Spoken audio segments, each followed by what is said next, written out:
तो वहीं कांग्रेस सांसद अखिलेश सिंह ने कहा कि पीएम मोदी कई बार चीन गए। चीन कभी भी भारत का दोस्त नहीं हो सकता। चीन को लेकर सावधानी बरतने की ज़रूरत है। साथ ही उन्होंने 20 शहीदों को लेकर क्या कुछ कहा, सीमा पर क्या हुआ, सबको हम जानना है। हमारी ज़मीन पर अगर कोई कब्जा करता है तो पूरा देश एक साथ है। ये सही है कि राष्ट्रीय सुरक्षा मामले का राजनीतिकरण नहीं होना चाहिए, लेकिन यह भी सही है कि 1962 के बाद से चाइना से भारत का रिश्ता कभी सामान्य नहीं हो पाया।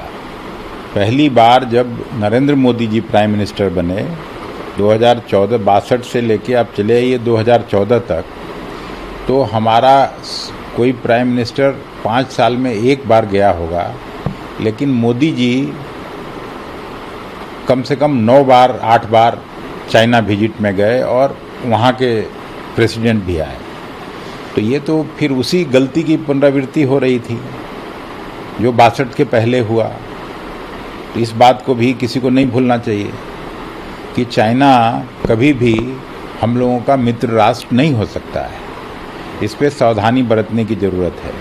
और जब हमारे 20 जाबाज सेना के नौजवान कत्लेआम हुआ तो हर भारतवासी ये जानना चाहता है कि आखिर वहाँ हो क्या रहा है। प्रधानमंत्री जी को, भारतीय जनता पार्टी की सरकार को देश को बताना चाहिए कि वास्तविक स्थिति क्या है।